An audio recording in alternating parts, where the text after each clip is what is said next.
Hello guys, Forristicat here. Today I want to review Splinter Blacklist, which is the latest in Tom Clancy's franchise, which features Sam Fisher returning to the stealthy, nighttime, hidden espionage, terror-stopping scene.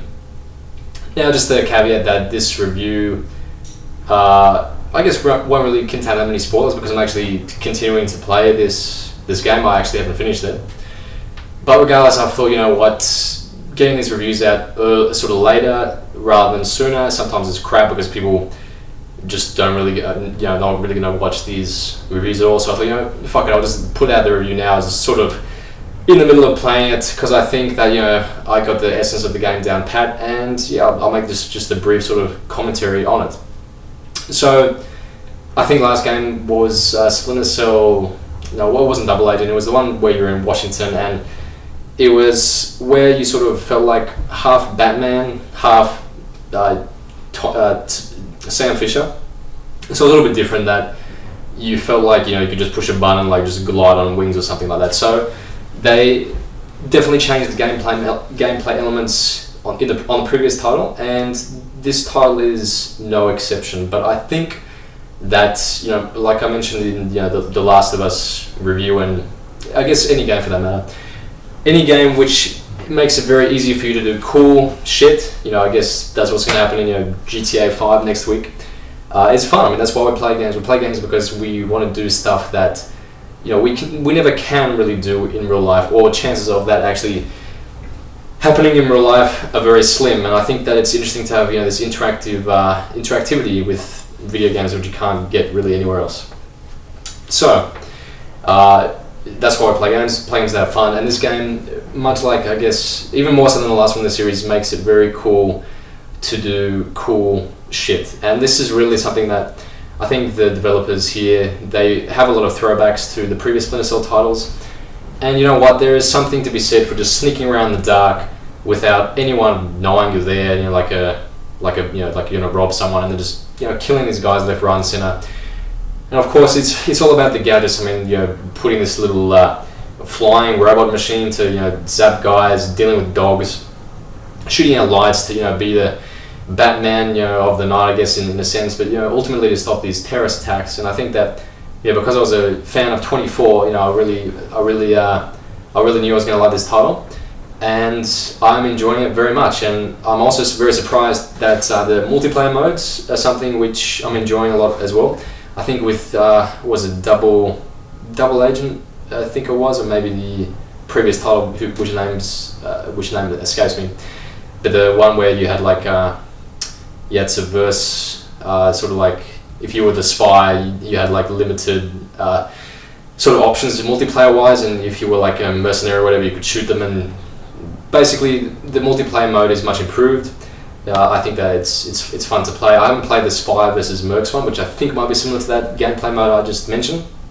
If not, these side missions are also a very interesting way of packaging the whole title together. And if you just want to play for a little while, you can just hook up with a friend or whatever, or play co-op, and it's fun. It's fun, sort of like to do these dual breaches, and when you sort of have I was playing single player, and then it said in massive writing, dual breach or whatever.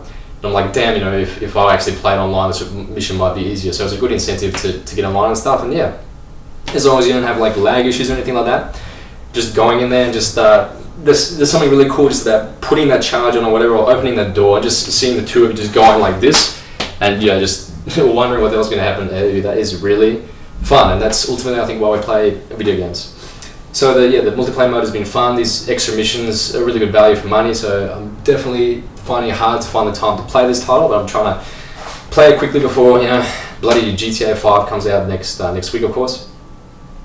Regardless, the story so far I'm finding it very interesting, and I want to mention that it's cool that these developers knew what the formula was for the Splinter Cell series, which is just doing cool spy stuff in the dark without people knowing about it. So of course, this game, I guess, is not really for people that want to go in there with, like a bazooka and rocket launcher and blow a place to smithereens. It's more for your, I guess, patient type of gamers, for want of a better word. But they've got this interesting category system where you've got got Panther or something, or Ghost or whatever, so like, or Assault style or whatever, and you get credits as well for doing these different missions in different playing styles. So that's cool, sort of to get incentive for better coins or whatever. And of course, difficulty setting has also been adjusted a little bit here for getting more coins the sort of harder difficulty level you complete it on.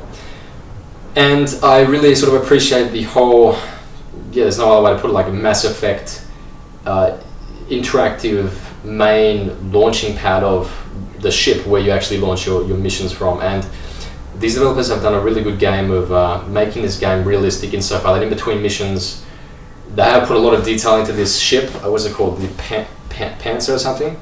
Panther? How you can hear all the sounds outside and go to different areas. When you're talking to these people, Grimstoller's there, of course, who was, you know, some massive throwback to think Splinter Cell 1 even. Your phone calls to Sarah, your daughter, fantastic, with a little bit of, you know, emotional music in the background there. It's just really, I've said it a million times before, the devil's in the details, and here just hearing all this made up, you know, audio chatter there, and seeing all the teammates sort of doing their thing, and, you know, just a teammate just sort of glancing over the shoulder of someone else. It really does make you feel that these missions in between actually have an impact on some sort of real world which has been constructed here in this game, and that's what they were going for. And yeah, it's a blatant rip-off, I guess, of Mass Effect. I mean, the SMI is basically the whole Normandy, you know, solar system launching pad thing, but nevertheless it will work. So, you know, if it doesn't, you know, if it's not broken, don't fix it. And this game is no exception to that rule.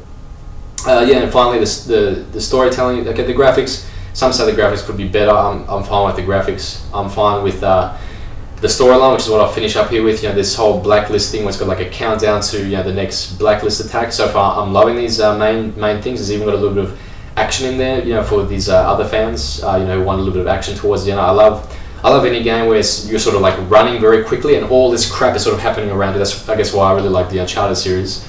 And, you know, there are a couple of missions here where, you know, the shit hits the fan, you have to like run, you don't have to think or analyze anything, boom, you just go, and just all these explosions and crazy stuff happens around you. When that happens in a video game, you know, that's something I enjoy, and this game has a little bit of that mixed in there for good measure. But yes, the whole Blacklist terrorist attacks happening around, and it's got a countdown for when the next attack's going to happen. I thought the Blacklist originally was some sort of list of names of agents being released or whatever, but that's been done a million times. So when I thought it was that, I was like, damn, you know what, I'm a Splinter Cell veteran, so nevertheless I'm going to play this regardless. But I thought that would have been a less interesting storyline to take, but I'm happy that it's increasing sort of level of terrorist attacks which are happening, which is the name of the Blacklist. And it's interesting sort of to guess exactly what's going to happen. And yeah, I mean, I guess since I haven't finished this game, I don't know if I'll say the ending sucked or whatever, but, you know, I'll put this video out there regardless, because people are going to forget about this when GTA 5 comes anyway. But yeah, I want to put my 2 cents out there that, yeah, I'm very happy with this game. It's definite improvement on last one,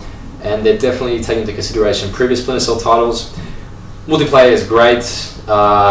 It's very customizable for playing whatever style you want to. There's a lot of different options for gadgets and stuff, which makes the game easier or harder. So yes, they've done a very good job here.